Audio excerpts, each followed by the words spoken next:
My sister slept with my boyfriend and got pregnant. When my parents took her side and tried to steal my inheritance, I fought back and left them all behind. I'm 24 now, but this whole mess began a couple of years ago. Back then, I was in a relationship with a guy I met in college. Let's call him Jake. We hit it off pretty quickly. He seemed nice, thoughtful, and we had a lot in common. At first, things were going great. I was head over heels for him and thought he was the guy I would eventually marry. After about a year together, I decided it was time to introduce him to my family. Now, my family's a little, let's say, traditional. We're from a conservative culture, and they have strong opinions about who you should date, how you should date, and when you should get married. They weren't thrilled when they met Jake. It wasn't like they were rude to him or anything, but I could tell they didn't really like him either. They didn't say much, just gave me that, "Are you sure about this guy?" look. I brushed it off, thinking they would come around eventually. The thing is, while my parents were lukewarm about him, my sisters seemed to love him. Grace, who's 22, and Emma, who's only 11, got along with him great. That made me happy because family approval matters, at least to some extent. Grace especially seemed to really enjoy his company, and we even joked that she was stealing my boyfriend. Emma adored him too, but she's just a kid, so it didn't feel weird. Jake and I didn't live together because, in my culture, that's a huge no-no unless you're married. We worked in different cities and met up when we could, but I thought things were solid between us. I trusted him completely. Why wouldn't I? He was my boyfriend and seemed to get along with the people closest to me. What could go wrong, right? Well, 3 months after Jake met my family, things took a turn. I was over at his place for the weekend. We had a normal day. Nothing special, just grabbed food and watched a movie. He went to take a shower, and his phone buzzed. Now, I'm not the type to go snooping through someone's phone. I truly believe that if you trust someone, there's no need for that. But something that day just didn't sit right with me. His phone kept buzzing, and I don't know why, but I picked it up. Maybe part of me already knew something was off, or maybe I was just curious. When I unlocked it, I saw a message from Grace. At first, I didn't think much of it. I mean, she's my sister. But when I opened the chat, my heart basically stopped. The messages weren't normal. They were flirty, like, let's hook up level flirty. I couldn't believe what I was seeing. My sister and my boyfriend? I started scrolling up through the conversation, and it got worse. There were months of this stuff. Late-night messages, inside jokes that I didn't know about, and even plans to meet up behind my back. I felt sick. How long had this been going on? The person I trusted the most and my own sister. I took screenshots of everything. My hands were shaking, and I couldn't think straight. But I knew I needed proof. I sent the screenshots to myself and just left his place without saying a word. I didn't wait for him to get out of the shower. I didn't give him the chance to explain or lie to me. I just bolted. As soon as I got home, my phone started blowing up with calls and texts from Jake. He must have realized something was wrong when he saw that I left. I ignored everything. I couldn't even look at my phone without wanting to scream. Eventually, I sent the screenshots to our friend group's chat and blocked him. I didn't care about the fallout at that point. I was done. I had no patience for lies or betrayal. But what hit me the hardest was Grace. I mean, Jake's betrayal hurt like hell, but Grace? That was another level of pain. She wasn't just my sister. We grew up practically inseparable. With our parents being absent and wrapped up in their own world most of the time, Grace and I had always leaned on each other. We were only 2 years apart and had always been there for each other, or so I thought. The next morning I couldn't take it anymore. I packed a bag and flew straight back home to confront her. I didn't care what kind of scene I was about to make. This was bigger than just a fight. It felt like my whole world was crashing down. When I walked into my parents' house, Grace was there as if nothing had happened. She was just sitting at the kitchen table, scrolling on her phone. I slammed the screenshots down in front of her. Our mom and dad were both there too. Grace didn't even try to deny it. She looked at the messages and shrugged, like it was no big deal. She actually said, "Yeah, I did it. So what?" I wanted to scream. How could she act like this didn't matter? Like she hadn't just destroyed our relationship for good. My mom lost it. She slapped Grace across the face, something I had never seen her do before. My dad was furious too, yelling at Grace and telling her to get out of the house. He gave her a week to move out, and I thought that was it. I thought maybe this was the end of all the drama. But 2 days later, Grace dropped another bomb on us. She was pregnant with Jake's baby. I couldn't believe what I was hearing. This had gone from bad to worse in a matter of days. My parents, who had been so angry with her, suddenly softened up. They couldn't stay mad once they knew she was pregnant, and just like that, the whole dynamic shifted. It was like Grace was off the hook just because she was having a baby. My parents started talking about how they couldn't abandon her now, how they had to support her no matter what she did. That's when I snapped. I told them all exactly what I thought, how they were enabling her, how this was all messed up. They tried to tell me to calm down, that I was overreacting, but I couldn't take it anymore. I grabbed my stuff, told them to never contact me again, and I left. The only one I didn't block was Emma. She's just a kid, and I didn't want to cut her off too. 2 weeks later, my mom somehow got a new number and sent me a wedding invitation. Jake and Grace were getting married, and my mom had the nerve to act like I should be there for family unity or whatever. I told her to get lost and blocked her again. That's how it all began. I thought the worst was behind me, but little did I know the real mess was only just starting. After everything that went down with Grace, my ex, and my parents, I thought cutting them off would give me some peace. Turns out, life had other plans. About 2 months after I blocked everyone, I started hearing things through the grapevine. A cousin of mine, who I stayed in touch with, mentioned that Grace was having a baby shower and my parents were throwing it. Apparently, they had invited a ton of people, like it was some huge celebration. At first, I wasn't surprised. I figured they'd make a big deal about it since they were acting like Grace was some kind of victim. But then my cousin hit me with something that really got under my skin. She told me they had started telling people that I was the one who abandoned the family and that Grace was the good daughter trying to keep the family together. Seriously? After everything she did, she was somehow the hero of this story? Now I was so mad I wanted to call my mom and just let her have it. But I knew better than to get dragged back into all that. I stayed quiet, tried to keep my head down, but that didn't mean I wasn't fuming on the inside. The nerve they had to spin this whole thing around like I was the problem. A few days later, I got a text from Emma. She was just giving me an update on how things were going at home, but she also dropped something I wasn't ready for. My mom had apparently been going around telling people that I needed to get married soon. Not for any real reason, just because she didn't want people gossiping about how Grace, the younger sister, was getting married and having a kid before me. Like, what? I hadn't even spoken to them in months, and now they were worried about my reputation? It was ridiculous. But that's how my mom's mind worked. Everything was about appearances. She didn't care about what Grace did to me. No, the bigger issue was how it looked to other people. I wasn't living my life on her timeline, and that was apparently some huge scandal. Yeah, that made me furious, but more than that, it made me sad. It was like nothing I ever did was going to be enough for them. Even when I cut them off, they still found a way to control the narrative. Grace's wedding happened, and obviously, I didn't go. But I heard all about it from my cousin. Apparently, it was this big, fancy affair. My parents went all out, even though Grace was barely a few months pregnant. They tried to cover up the whole scandal by telling everyone they were just being responsible and getting married quickly so the baby wouldn't be born out of wedlock. My cousin told me my parents were saying I didn't show up because of work commitments. Yeah, right. What really hit me hard wasn't just that they were lying to cover up their own embarrassment. It was that they were pretending everything was perfect. They couldn't even admit that their family was falling apart. Instead, they had to put on this fake show for everyone else. At that point, I was done with them, but hearing about all this still stung. It felt like they were erasing me from the family narrative completely. Time passed, and I tried to move on. I threw myself into work and focused on building a life for myself. For a while, things were quiet. I wasn't hearing much from my family, and I figured maybe they had finally left me alone. But of course, that's not how it works in my family. One night I got a call from Emma. It was late, and I was about to go to bed, but something about the way the phone rang gave me a bad feeling. When I picked up, Emma was crying. She could barely get the words out, but eventually she told me that our dad had passed away. I was stunned. I mean, I didn't have the best relationship with him, but still, he was my dad. What really pissed me off, though, was that it was Emma who had to call me. My mom didn't even bother. I hadn't heard a word from her. Emma told me that our dad had been sick for a while, but they hadn't told me.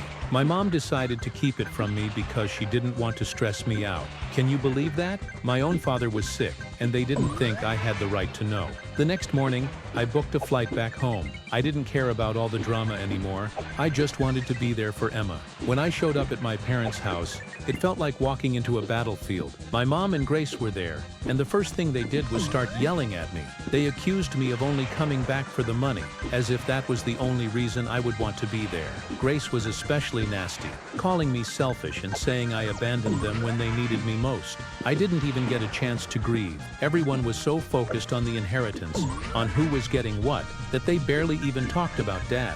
It was disgusting. As if things weren't bad enough, when they read the will, all hell broke loose. It turned out Dad had left me the largest share of his assets. I was shocked. I wasn't expecting anything from him, especially after how things had gone down. But there it was in writing. I got 40%, Emma got 30%, Mom got 20%, and Grace got 10%.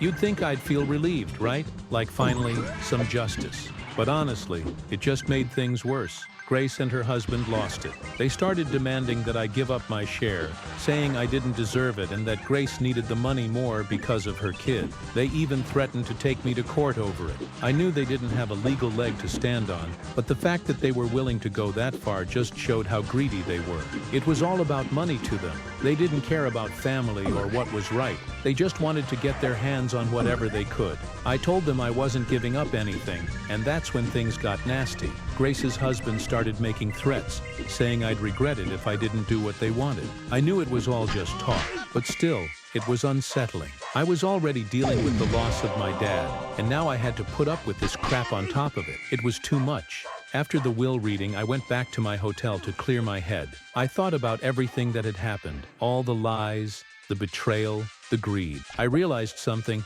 I wasn't going to let them push me around anymore. I'd spent too long letting my family control my life, and it was time to stand up for myself. Update 1. So after the whole inheritance blow-up, I thought things couldn't possibly get worse. I mean, Grace and her husband had already accused me of coming back just for the money, and they were trying to bully me into giving up my share. But I wasn't going to budge. I knew I had the legal right to what my dad left me. Honestly, after everything they put me through, there was no way I was giving in. A couple of days after the will reading, I received a message from my lawyer.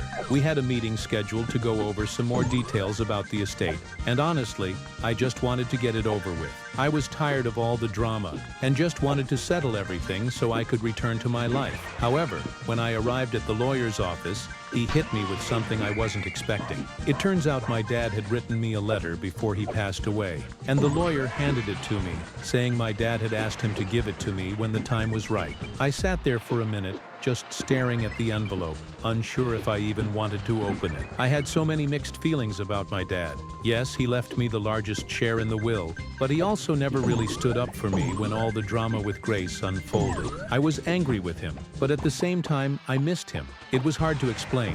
Eventually, I opened the letter. It wasn't long, just a couple of paragraphs, but what he said really hit me. He apologized for not being there for me when I needed him. He admitted he had regrets, especially about how things ended between us. Reading that left me conflicted. I didn't know whether to cry or be angry. Part of me felt a bit of closure, but another part of me was just furious that he hadn't said any of this while he was alive. After reading the letter, my lawyer and I discussed a few more things about the estate, but my mind was elsewhere. I couldn't stop thinking about how different things might have been if my dad had spoken up sooner and stood up for me instead of remaining silent. Maybe we wouldn't be in this mess right now, but it was too late for all that, and there was nothing I could do to change the past. On my way back to the hotel, I received a call from Emma. She was really upset because apparently Grace had been saying some pretty nasty things about me around town. Grace was telling people that I was trying to steal the inheritance and that I was turning the family against her. I wasn't surprised.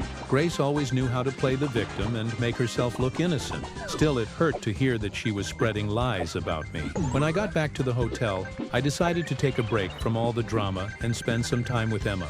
I picked her up and we went out for dinner. We talked about everything that had been happening, and I tried to reassure her that none of this was her fault. She was just caught in the middle of all this, and I hated that she had to deal with it. But the next day, things took another turn for the worse. I woke up to a bunch of missed calls and texts from unknown numbers. At first I thought it was just spam, but then I started reading the messages. They were all threatening, calling me names, and accusing me of trying to tear the family apart. Someone even said they were going to make me pay if I didn't back down. I had no idea who was behind it, but I had a feeling Grace's husband was involved. He had already threatened me once, and I wouldn't put it past him to try something like this. I forwarded everything to my lawyer just in case things escalated, but honestly, it was starting to get really scary. It's one thing to deal with family drama, but when people start making threats, it's a whole other level. Later that afternoon, I went to my car only to find that someone had slashed all 4 of my tires. I was completely freaked out at this point.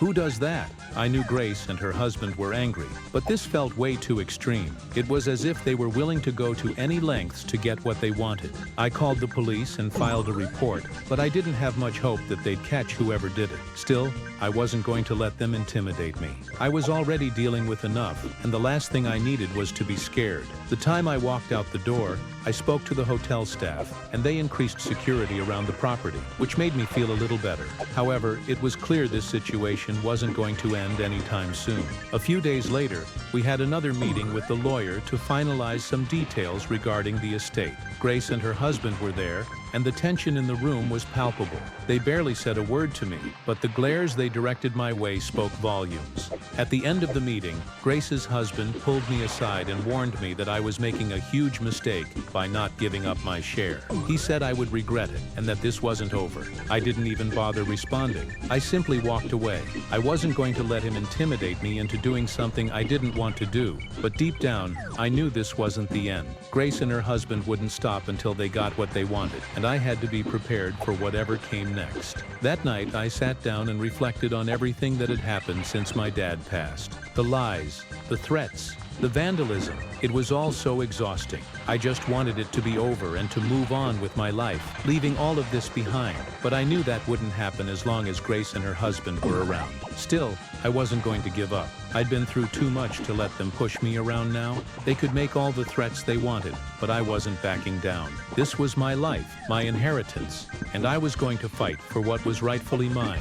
If they thought they could scare me into submission, they were in for a rude awakening. Things didn't calm down after that last meeting with the lawyer. If anything, they got worse. Grace and her husband were growing more and more desperate, and honestly, it felt like I was trapped in some bad movie. The threats kept coming. The nasty texts from random numbers didn't stop, and I was mentally drained. One night, about a week after the tire slashing incident, I was heading back to the hotel after dinner with Emma. She had been staying over with me for a few days, which was honestly a relief. It was nice to have someone on my side in this mess. As we walked through the lobby, I noticed a guy just standing there watching us. At first I thought he was just some random person waiting for someone, but when we passed by, he followed us.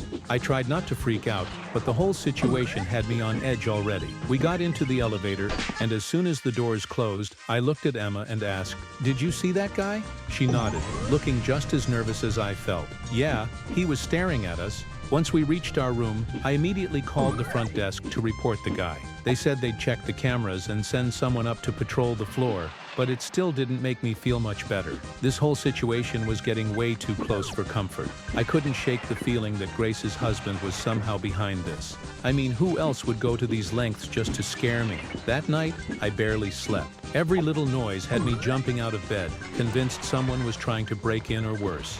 It felt like living in a nightmare, and all I could think about was how to make it stop. The next morning, I decided I needed to take serious action. I called my lawyer and told him everything about the threats, the weird guy in the lobby, and the slashed tires. He agreed that things were getting out of hand and suggested we file for a restraining order against Grace's husband. It wasn't something I wanted to do, but at that point, it felt like the only option. We filed the paperwork the next day, and I tried to keep my head down while we waited for the court date. Of course, Grace and her husband didn't take the news well. The texts ramped up again, this time with more threats about how I'd regret this, and how they'd make sure I paid for everything. It was exhausting, but I was done being scared. They could throw whatever they wanted at me, but I wasn't giving in. A few days later, the court date for the restraining order arrived. I showed up with my lawyer, and of course Grace and her husband were there too. They looked smug, as if they thought this whole thing was a joke. I avoided eye contact with them, focusing on what my lawyer was saying, but I could feel their eyes on me the entire time. When the judge called us up, Grace's husband tried to act like I was was the one causing all the drama. He said I was exaggerating everything, that I was just bitter about the inheritance and trying to make his life hell. I couldn't believe what I was hearing. Like, really? He slashed my tires, sent me threats, and somehow I'm the one causing problems? Thankfully, the judge saw through his nonsense. After hearing both sides, they granted the restraining order, and for the first time in what felt like forever, I felt a small sense of relief. At least now there was something in place to protect me if things got worse. But of course, things didn't magically get better overnight. The threats didn't stop right away, and I still felt like I was constantly looking over my shoulder. At least now, I had the law on my side, and that gave me some peace of mind. A few weeks passed, and I was finally starting to feel like maybe things were settling down. I was still staying in the hotel, but I had started looking for a new apartment where I could feel safer. Emma had gone back home and I missed her, but we kept in touch constantly. She was still dealing with the fallout from all the family drama, but at least she wasn't stuck in the middle of it as much as I was. Then one morning, I woke up to a message from an unknown number. It wasn't a threat this time though. It was a link. I hesitated for a second before clicking on it, and what I saw made my stomach drop. Someone had created a whole website dedicated to trashing me. I'm talking lies, half-truths, and just pure nastiness. They were painting me as this selfish, greedy person who was tearing the family apart. There were even photos of me from the funeral, looking cold and heartless. According to the captions, I couldn't believe what I was seeing. This was next-level crazy. I immediately called my lawyer and sent him the link. He told me to screenshot everything, which I did. And then we started the process of getting the website taken down. It was just another reminder that Grace and her husband weren't going to stop until they got what they wanted. But at this point, I was so tired I didn't even care what they threw at me anymore. I just wanted it to be over. That night I talked to Emma again. She was upset about the website and wanted to help, but there wasn't much she could do. I didn't want her getting caught up in all this any more than she already was. We talked for a while, and she told me about how Grace had been acting like nothing was wrong, as if she hadn't caused any of this. Typical Grace, always playing the victim. I went to bed that night feeling drained, but at least I had a plan in place. The website would get taken down.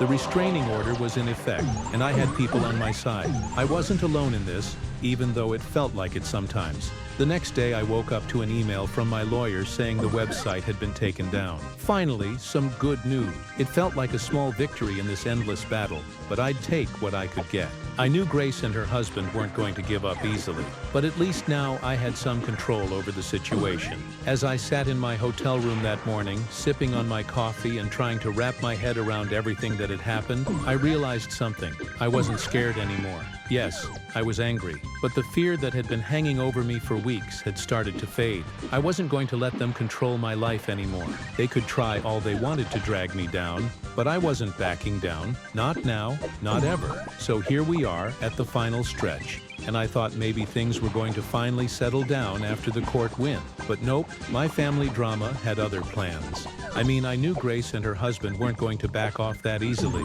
but even I couldn't have guessed how far they'd take it this time. It started about 2 weeks after the court hearing. I was starting to feel a little more relaxed, like I could finally breathe again without constantly looking over my shoulder. I was even thinking about moving out of the hotel and into an apartment, something more permanent. But then something weird happened. One morning, I got a package delivered to my hotel. It didn't have a return address, which should have been my first clue that something was off. I opened it up, and inside was this old beat-up notebook. At first, I thought it was just junk. Maybe some random person sent the wrong package or something. But then I opened it up, and that's when things got creepy. The entire notebook was filled with handwritten notes about me. I'm talking pages and pages of scribbled messages, all about my life, my family, and even details regarding my dad's will. Some of the notes included dates and times of where I had been, who I had been with, and even places I had gone with Emma. Someone had been keeping tabs on me, and it was all laid out right there in front of me. I felt a chill go down my spine. Who would send me this? Was it some sort of twisted intimidation tactic from Grace's husband? They had already tried threats, vandalism, and even weird phone calls, but this felt different. This felt way more personal, like someone was watching me, tracking my every move. I called my lawyer immediately and sent him photos of the notebook. He was just as freaked out as I was and told me to report it to the police, which I did. They took the notebook as evidence, but I wasn't holding my breath for anything to come of it. The police had their hands full with a million other cases, and honestly, I didn't think they would figure out who was behind this anytime soon. After that, I tried to keep a low profile, staying in my hotel room most of the time, and only going out when I absolutely had to. Emma was still calling me regularly, and she was worried too. She had no idea who could be behind the notebook either, but she suspected Grace's husband just like I did. Then, one evening, as I was heading back to my room after grabbing some food, I noticed something out of the corner of my eye. That same guy from the hotel lobby weeks ago, the one who had been watching Emma and me, was back. He was standing near the elevators pretending to scroll through his phone, but he was definitely keeping an eye on me. I felt my heart start to race, but I played it cool. I walked right past him, pretending like I didn't notice anything, but I could feel his eyes on me the whole time. Once I got into my room, I locked the door and immediately called hotel security. They said they checked the cameras and sent someone up to do a sweep of the floor. But honestly, I didn't feel safe there anymore. I called Emma that night and told her everything. She was scared, which made me even more anxious. I hated that she was caught up in all this and had to deal with the fallout of Grace's mess. But I promised her I'd be careful, and we made a plan to meet up the next day to figure out what to do next. The following day, I met Emma at a cafe downtown, away from the hotel. We sat there for a couple of hours talking about everything. She told me more about what had been going on with Grace at home, how she was acting like nothing was wrong, like she hadn't just tried to take me to court over the will. It was infuriating, but it didn't surprise me. Then Emma dropped something on me that I wasn't ready for. She said Grace's husband had been asking around about my whereabouts, trying to figure out where I was staying. That's when it hit me. The guy at the hotel, the notebook, all of it. They were keeping tabs on me, and they were probably planning something worse. I knew I couldn't stay at the hotel anymore. It wasn't safe. If Grace's husband had people watching me, it was only a matter of time before things escalated. So that night, I packed up my things and checked out of the hotel. I didn't tell anyone where I was going, not even Emma, just in case. I booked a room at a different hotel on the other side of town, hoping that would throw them off for a while. The next couple of days were quiet. I didn't hear anything from Grace or her husband, and the weird texts and calls seemed to have stopped. But I wasn't letting my guard down. I knew better than that by now. Then, out of nowhere, I got a call from my lawyer. He had some news that caught me completely off guard. Grace's husband had been arrested. Apparently, he had been caught trying to break into my old hotel room. I didn't know what he was planning to do, but whatever it was, he got busted before he could follow through. I felt a mix of relief and anger. Relief that he was finally out of the picture, but anger that it had come to this. I mean, what kind of person goes that far just for some inheritance money? It was insane. The police told me they were investigating and that I'd probably have to go to court again to testify. But at least now I knew I was safe, at least for the time being. After that, things finally started to settle down. The police kept me updated on the case, and my lawyer was confident that Grace's husband wouldn't be able to pull anything like this again, not with the charges he was facing. A few weeks later, I moved into a new apartment, somewhere Grace and her husband didn't know about. I kept in touch with Emma, of course, but I made sure she didn't tell anyone where I was living. I wasn't taking any chances. It's been a few months now,